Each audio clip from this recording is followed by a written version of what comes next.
Le Grand Matin Sud Radio, 7h-9h, Patrick Roger. Beaucoup de sujets dans l'actualité qui vous interpellent, qui vous font réagir. 0826 300 300. Il y a eu ce drame avant-hier, tué pour un contrôle fiscal. Alors la personne en face qui s'est suicidée ensuite, évidemment, était à bout, complètement en fait dépressive, séparation, problèmes financiers déjà connus des services de justice pour avoir commis de la violence sur des mineurs il y a quelques années, mais tout de même, on en est arrivé là quand même à ce drame qui était visiblement, selon l'enquête aussi, prémédité.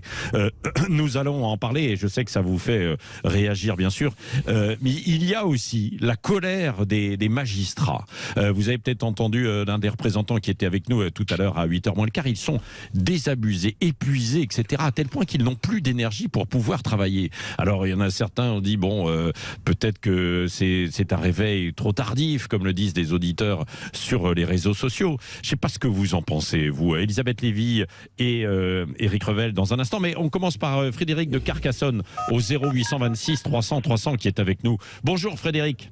Bonjour Patrick, bonjour Monsieur Revel et Madame Lévy. Oui. Je vous aime Bonjour. vraiment tous. Bon. Merci. Alors, moi, je voulais vous dire, les magistrats, c'est une profession en danger. Alors moi, j'ai travaillé 32 ans dans la pénitentiaire, 20 ans, j'ai eu contact. Si vous avez vu le film La tête haute, qui a été primé à Cannes, je ne sais plus en quelle année, on voit Catherine Deneuve en juge des enfants, on voit son bureau avec des piles de dossiers partout. Ça a toujours été ça, c'est exactement, le film-là, je l'ai vraiment aimé, ça représente ce qu'est un magistrat. C'est quelqu'un dans un bureau avec des piles de dossiers complètement débordés. Alors, ils sont critiqués, il n'y a pas assez de juges pour enfants, il n'y a pas assez de juges à tous les niveaux. Les procureurs, il faut savoir que quand on veut appeler un tribunal, jour et nuit, il y a tout le temps un procureur qui va vous répondre. Ils sont corveillables à merci, ces gens-là. C'est un travail de fou et on les entend pas. Alors, ils font ce qu'ils peuvent, mais franchement, actuellement, c'est quand même très très dur. Et on leur tape toujours sur le dos. Tel détenu a fait telle bêtise, il a été libéré, c'est la faute du juge d'application des peines, etc., etc. Mais c'est facile de critiquer, mais il faut être à leur place. Et je trouve qu'on les défend pas assez. C'est vraiment une profession à défendre. Restez avec nous, c'est intéressant votre témoignage, Frédéric. Elisabeth Lévy, Éric Revel. Alors, Elisabeth, cher Frédéric, d'abord, oui, merci.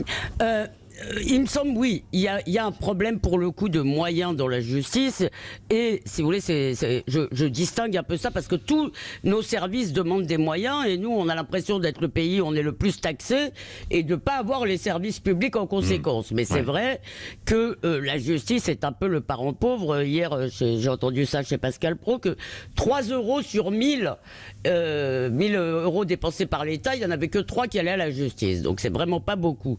Maintenant, est-ce qu'il n'y a pas aussi un problème, si vous voulez, parce qu'on ne peut pas augmenter les moyens à l'infini. Je veux dire, les Français n'en peuvent plus de payer des impôts aussi.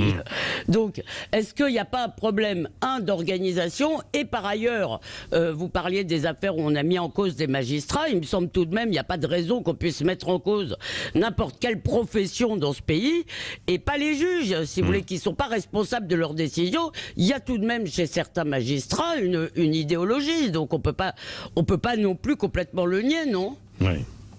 Et Frédéric, avant Éric Revel. Par rapport à la mise en cause des magistrats, je suis d'accord. On peut toujours remettre en cause, c'est normal qu'on étudie une décision prise. Mais il faut aussi qu'ils aient les moyens. Dans la sauvegarde de l'enfance, c'est une catastrophe. Les juges pour enfants n'arrivent pas à suivre. Alors on donne des moyens à la police.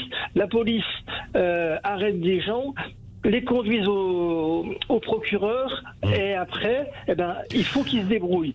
Sauf que s'il n'y en a pas assez pour prendre des décisions, les magistrats, les personnes arrivent devant les juges et disent vous la renvoyez, oui, renvoyez.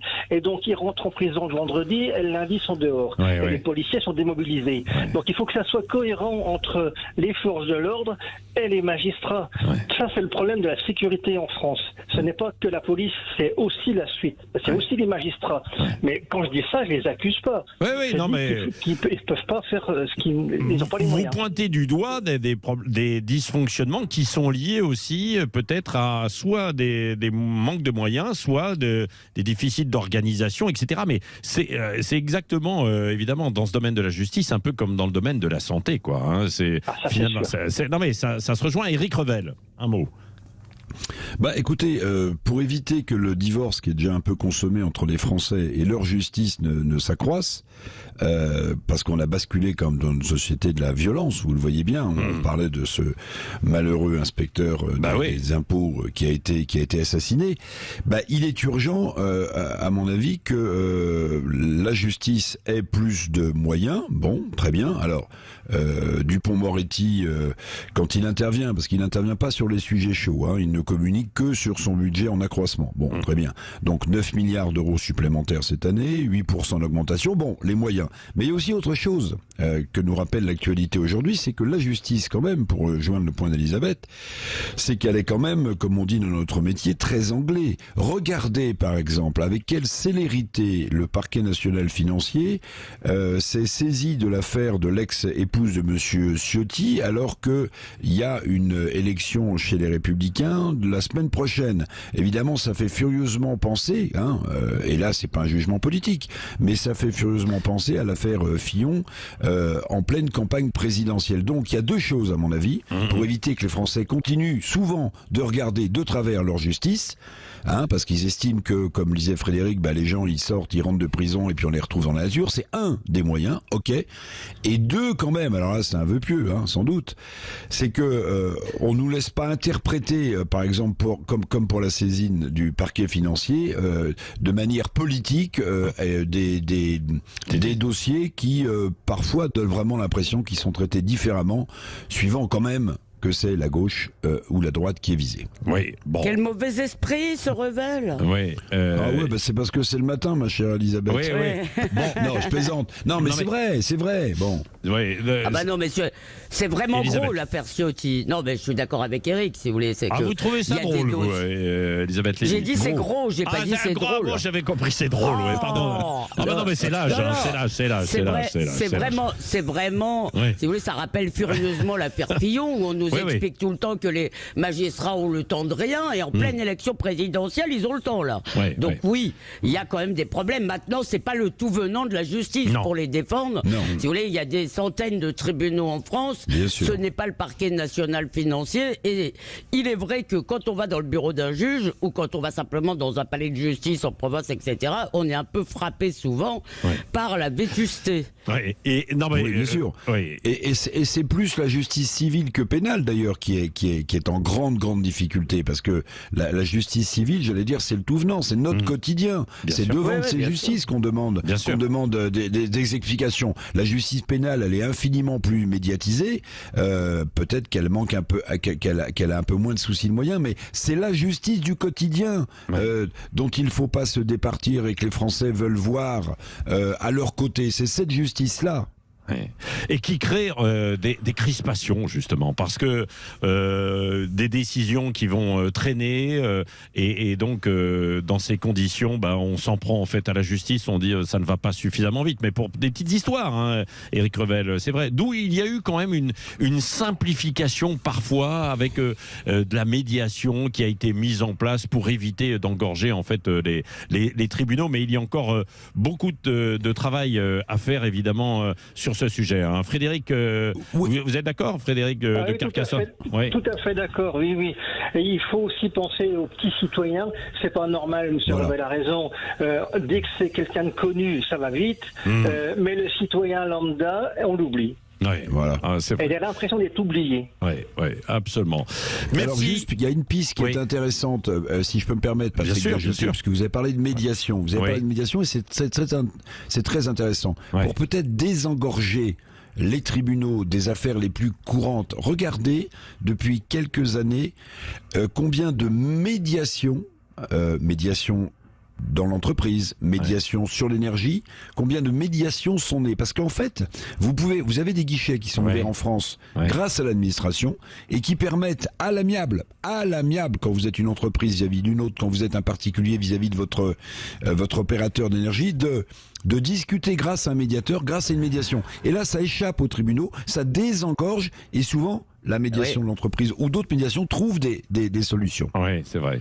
J'ajoute une phrase, c'est que ce que vous dites, Frédéric, c'est aussi accru, tous ces problèmes sont accrus par la judiciarisation de beaucoup de pans de la vie. C'est-à-dire, vous avez un problème avec un médecin, vous faites un procès, vous avez donc, si vous voulez, il y a aussi l'envie du pénal, comme disait mon cher Philippe Muret. Oui, merci en tout cas à tous, Elisabeth Lévy, Éric Revel, Frédéric de Carcassonne et puis d'autres auditeurs qui voulaient réagir évidemment sur l'actualité.